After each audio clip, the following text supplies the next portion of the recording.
강의를 마치면서 아까 교사의 권위에 대한 얘기를 했잖아요. 권위 또는 교권. 어떻게 지킬 것인가. 어떻게 지킬 것인가에 대한 고민들입니다. 여기는 구체적인 어떤 제시문이 안 나와 있기 때문에 그냥 우리가 한번 떠올려 보자는 거죠. 우선은 왜 이게 떨어졌는가를 고민해 보면 우리 스스로 성찰할 부분들이 있죠. 우리가 전문성을 높이고 우리의 책무를 다했을 때 누가 감히 우리의 교권을 침해하겠어요. 그런 부분들도 있을 거고요. 그 다음에 당연히 교사가 권리를 가지고 있다는 것들, 이걸 스스로 우리가 인지하고 우리의 권리에 대해서 주장할 수 있어야 됩니다. 그런 부분도 있는 거고요. 그 다음에 외적으로 법이나 어떤 기관이나 이런 데서 시스템으로 우리를 보호해 줄 수 있다는 거, 그것도 우리가 누려야 되는 거죠.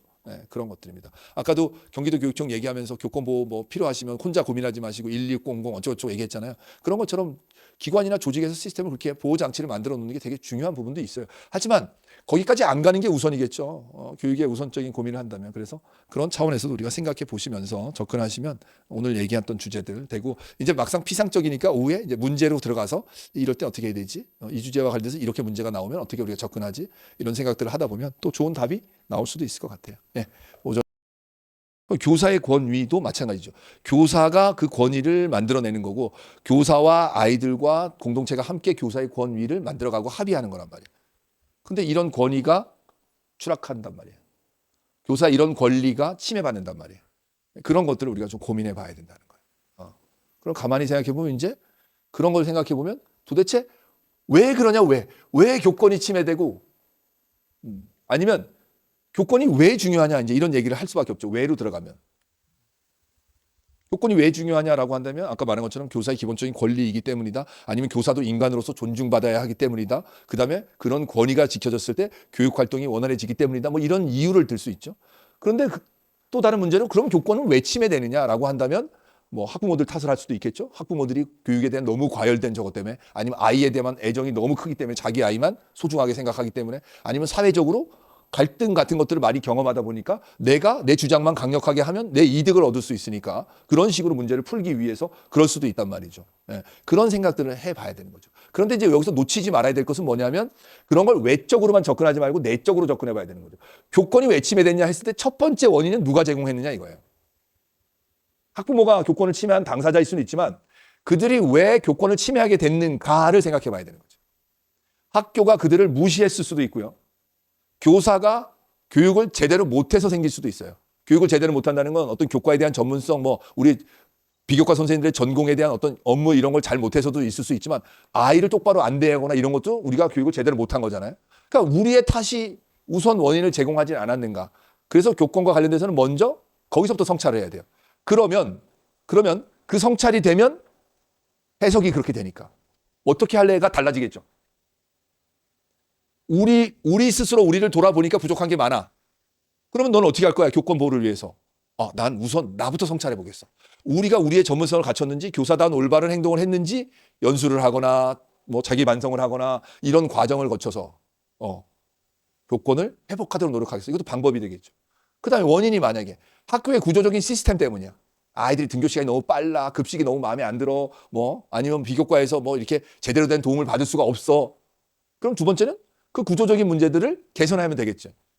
학부모의 문제가 있을 수도 있어. 학부모가 너무 자녀에 대한 과잉된 이런 욕심이라든가 아니면 애정이 너무 과해서 과보호를 해서, 그러면 이 처방은 뭐예요? 학부모 교육을 시켜서 올바른 부모의 역할이나 이런 걸 알려주면 또 교권을 침해하지 않는 그런 방안이 될 수도 있겠죠.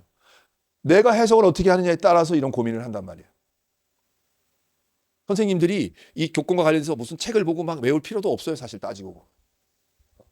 그런데 우리가 이제 이런 교권 보호를 위해서 내가 할 일, 기관에서 할 일, 뭐 이렇게 하지만 법적으로도 보호해 줘야 되는 게, 교사의 기본적인 권리는 법적으로 보호받는 권리가 있으니까. 그래서 법을 만든 게 교권보호법을 만들어가지고 선생님들의 교육할 권리, 교육 행위에 대해서 침해받지 않을 권리, 이런 것들을 보호해 주고 있잖아요.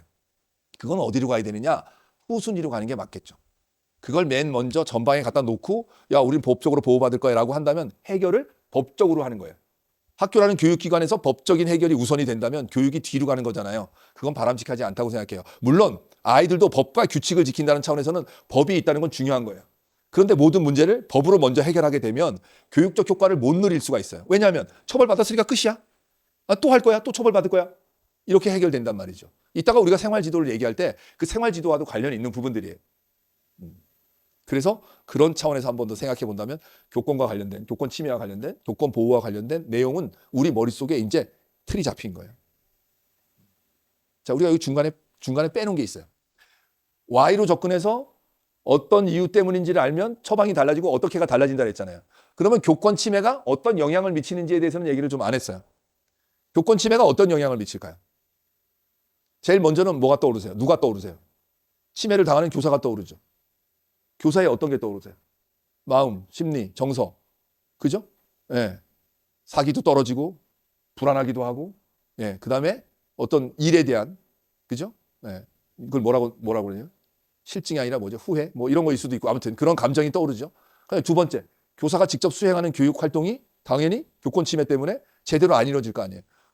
예를 들어서 어떤 안전 문제 때문에 어떤 학부형이 막 계속 선생님한테 민원을 제기해서 하면 그 선생님의 교육 활동에서는 안전이 1순위예요. 그러니까 뭐, 야, 하지 마. 다쳐. 안 돼. 하지 마. 이렇게 되지 않겠어요? 교육 활동이 분명히 달라져요. 그럼 교사 차원에서는 그런 영향이 있다. 그럼 교권 침해하면 교사만 영향을 받느냐 이거예요. 또 어디가 영향을 받겠어요? 학생. 학생은 어떤 영향? 교사로부터 교육을 받아야 되는데 그런 교사의 심리 상태나 교육 활동 때문에 다양하거나 아니면 아이들의 특성에 맞는 요구에 맞는 교육을 못하게 되잖아요. 그럼 질적으로 낮은 교육을 받거나 형식적인 교육을 받을 수밖에 없는 거예요. 다양한 교육이 이루어지지 않아요. 예. 그럼 사람들이 모여있는 기관은 어때요? 학교라는 조직은. 조직 문화나 조직 분위기에 영향을 주겠어요? 안 주겠어요? 당연히 주죠. 생각이 이렇게 연결된단 말이에요.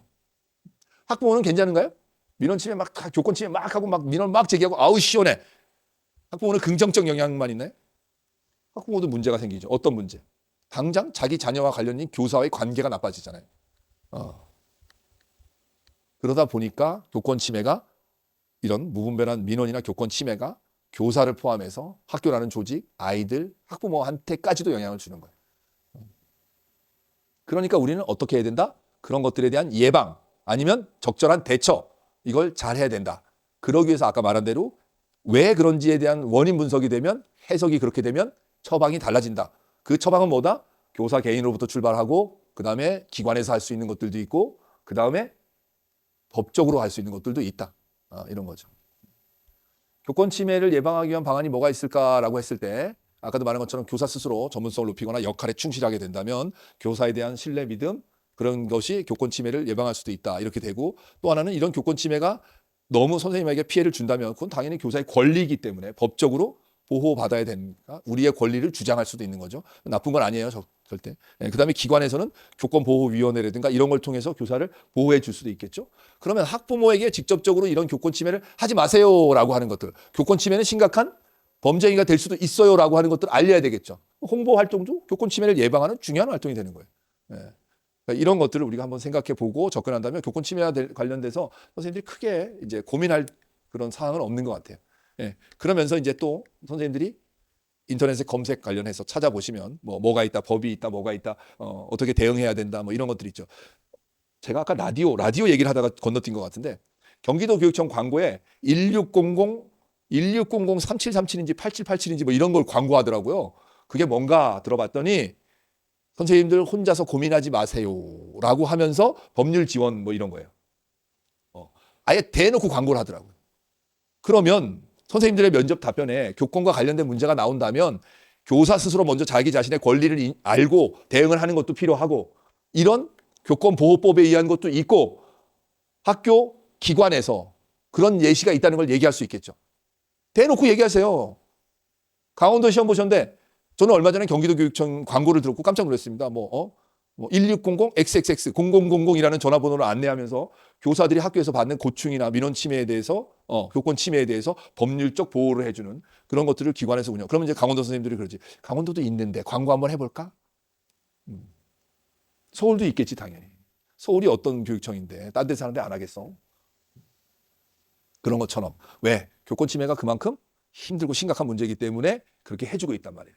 그런 것들을 선생님들이 놓치지 마셔야 된다고요. 놓치지 마셔야 돼요, 진짜. 그러니까 선생님들 이렇게 공부하는 방법을 모르겠다라고 말씀하셔서 뭘 해야 될지 모르겠다는데 사실 주변에 많이 있거든요. 그런 것들은 이건 어디다가 집어넣으면 될까? 어느 주제와 연결하면 될까? 그렇게 한번 생각하시고 접근하십시오.